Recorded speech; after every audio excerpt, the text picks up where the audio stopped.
The following is an authorized unofficial preliminary translation by Dyson Divine and Vivian. Sfaths explanation. Saturday, February 3, 1945, 12:10 p.m. Sfath says, Edward, listen very closely to what I have to say to you. It is not for no purpose, rather for certain reasons that our series of meetings has come about.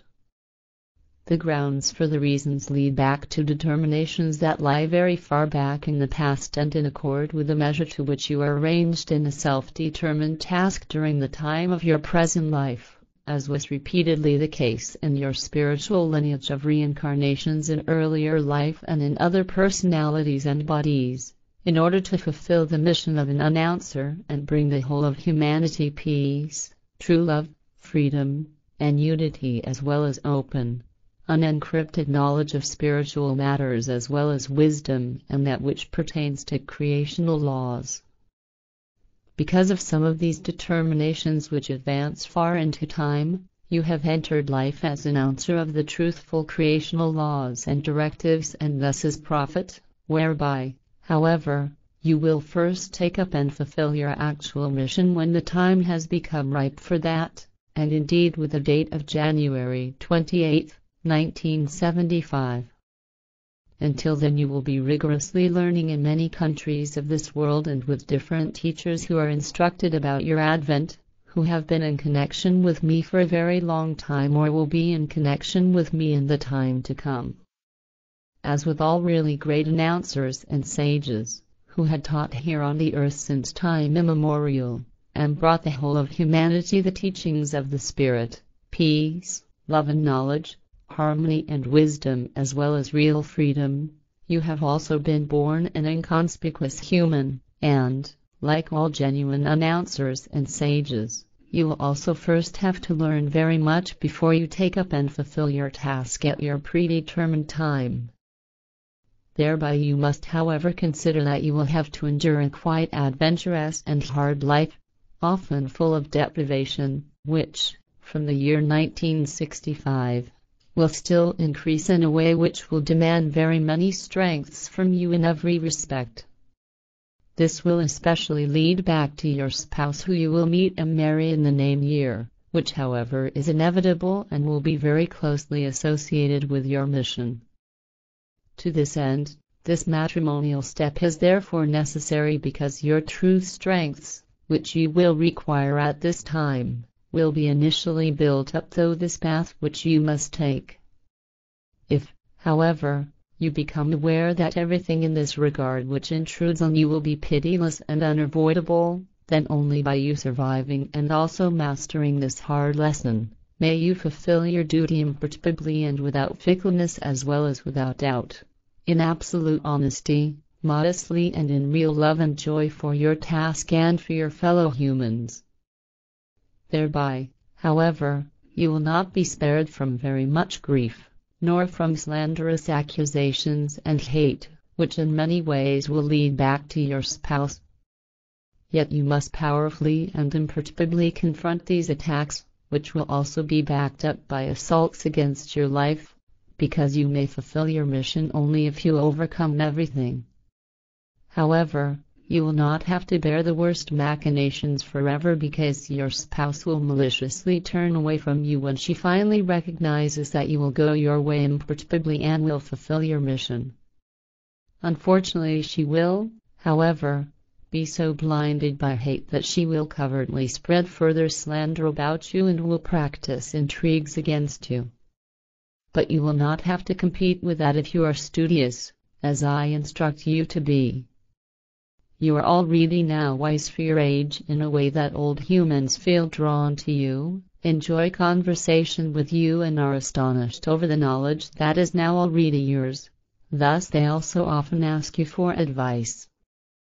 Truthfully, your words contain a vibrancy that testifies to great inner power and which helps humans. Thereby you may work those with vices, and the wicked, as well as the strife-ridden and ignorant, out of the world. Because of this inner power, which also expresses your modesty and your honesty, as well as your love for humans, A great trust will also be placed in you, to which you have already done justice since our acquaintance, and you are constantly making an effort to never injure or to misuse it. The value of your words and your virtues lies in the inspirational form with which you impart everything. When you speak with humans, then your words contain such a modest and honest power that they do not simply fade away unheeded, rather they will be contemplated and the actual truth will be sought in their meaning. This contemplation of your words succeeds in a meditative way, to such an extent that action also then results. Your name is Edward Albert Meier, and, as the value of your given name expresses, you are a protector of the treasure, which in this case relates to the treasure of the teaching of the Spirit, which you will learn in all things and will teach the humans. But you will not be called this name during your lifetime, because on a certain date in Tehran, in Persia, you will receive the name Billy, with which you will become known worldwide. Also, the designation, BEAM, will arrive, which will come from the beginning letters of all your names, thus from Billy Edward Albert Meier. But, in spite of that, you are only a simple human and will also remain as such in honesty and modesty. You will not make a fuss about your person, rather, at a given time, establish yourself in the background, so as not to be valued as something special and to not let yourself be admired or adored.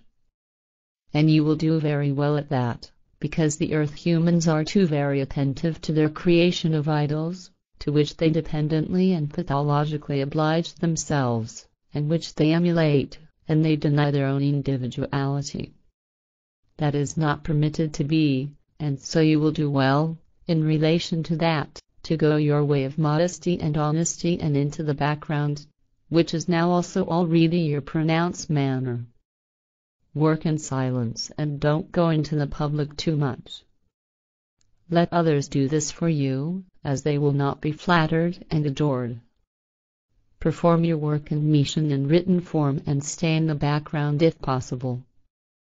Only bring the teaching of the Spirit in direct verbal form to those humans who will belong to a close group which will assemble around you.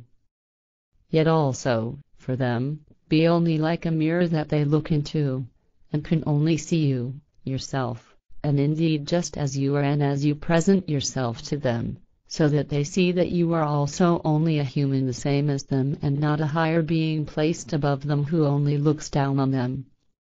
But, in spite of that, be like a fire, and do not stay too far away from them with the warmth of your love, so that they can come to you at any time and feel your warmth, security and love as well as your peace, your freedom, poise and harmony.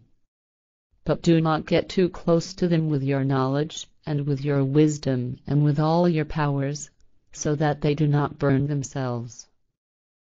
Therefore, also do not use your powers of consciousness for official demonstrations, rather employ them in your group, which will be established in 1975, only to provide evidence that the powers of consciousness and of the Spirit can be used, and can therefore also be developed. Therefore, learn the correct distance from humans so that you do not come too close to them, however, also do not stay too distant from them. You have come into this world in order to give, not, however, to take.